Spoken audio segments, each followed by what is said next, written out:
শঙ্কা থাকা স্বাভাবিক, কারণ দীর্ঘদিন এখানে ডাকসু নির্বাচন হয় না, একটা চর্চার মধ্যে নেই এবং একটি অতীতের অভিজ্ঞতাগুলো আমাদের শিক্ষার্থীদের ভালো নয়। কিন্তু এবারের পরিবেশ একটু ভিন্ন, কারণ হলো আমরা মোটা দাগে একটি দলনিরপেক্ষ পরিবেশে এই নির্বাচনটা আয়োজন করতে পারছি এবং প্রার্থীদের যে উৎসাহ সেটা আমাদেরকে আশান্বিত করেছে এবং আমরা এখন পর্যন্ত সেরকম কোনো নিরাপত্তা হুমকিজনিত কোনো খবর পাইনি। তারপরে আমাদের প্রস্তুতি রয়েছে, আমাদের পুরো বিশ্ববিদ্যালয় নিরাপত্তার চাদরে ঢেকে রাখা আছে, দৃশ্যমান অদৃশ্যমান নিরাপত্তা বলয় তৈরি আছে।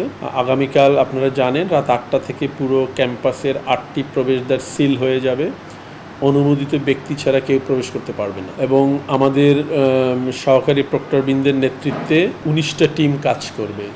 সেই টিমে আমাদের অন্যান্য শিক্ষকরা থাকবেন, মূলত শিক্ষকরাই এখানে দায়িত্ব পালন করবেন। তাদের সাথে আমাদের বিএনসিসি থাকবে, আমাদের প্রত্যেকটা পয়েন্টে পুলিশ থাকবে, কিন্তু মূল দায়িত্বটা পালন করবেন শিক্ষকরা এবং শিক্ষকদের নেতৃত্বেই এই টিমটা কাজ করবেন। শিক্ষার্থীরা আমাদের প্রতিনিয়ত তথ্য দিচ্ছে কোথায় কি হচ্ছে, কোথায় কি সুবিধা অসুবিধা। ক্যাম্পাসে সাংবাদিকরা আসছেন যারা আমাদের শিক্ষার্থী, তারা আমাদের খবর দিচ্ছেন এবং আমরা এটা নিশ্চিত যে আমাদের নিরাপত্তার জন্য আমাদের শিক্ষার্থীরা এবং শিক্ষকরাই যথেষ্ট। তারপরেও আমাদের এখানে কিছু এক্সটার্নাল ইন্ট্রুডারের বিষয় রয়েছে। আমরা আইনশৃঙ্খলা রক্ষাকারী বাহিনী বলতে মূলত পুলিশ এবং তার অন্যান্য সহযোগী সংগঠনকেই বোঝাই। আমরা মূলত এক্সটার্নাল ইন্ট্রুডারদের নিয়ে আমরা এই বাইরের আইনশৃঙ্খলা রক্ষাকারী বাহিনীর সাহায্য চেয়েছি। বিশেষ করে আপনারা জানেন ফ্যাসিস্ট সরকারের পতন হয়েছে, কিন্তু তাদের লোকজন এখান থেকে বিলীন হয়ে যায়নি। সো তাদের একটি অপতৎপরতা থাকতে পারে।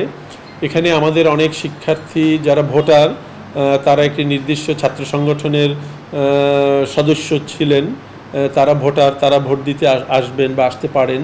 সো এই এক্সটার্নাল ইন্ট্রুডারদের জন্য আমাদের এই পুলিশের কর্ডনটা খুব জরুরি, যাতে করে বহিরাগত এসে এখানে কোনো শঙ্কা তৈরি করতে না পারে। অপতৎপরতা চালানোর জন্য পতিত সরকারের লোক আছে আপনারা জানেন, এবং পরশুদিনও ঢাকা শহরে মিছিল হয়েছে এবং মিছিলের আকার বড় ছিল।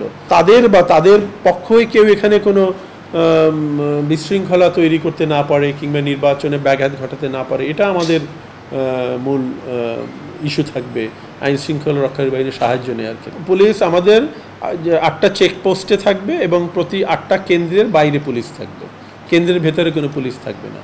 এবং পুলিশ থাকবে আমাদের শিক্ষকদের নেতৃত্বে, আমাদের শিক্ষকরা থাকবেন, তাদের ব্যাকআপ ফোর্স হিসেবে পুলিশ থাকবে। আমাদের একজন অ্যাসিস্ট্যান্ট প্রক্টরের নেতৃত্বে একটা করে টিম থাকবে, সেখানে আমাদের অন্যান্য শিক্ষকরাও থাকবেন যারা বিভিন্ন হলের হাউস টিউটর। আমাদের বিএনসিসির রোভার রেঞ্জারের আমাদের শিক্ষার্থীরা থাকবেন, তাদের ব্যাকআপ ফোর্স হিসেবে পুলিশ থাকবেন। ঠিক আছে, সো মূল নেতৃত্বটা দিবেন আমাদের শিক্ষকবৃন্দ।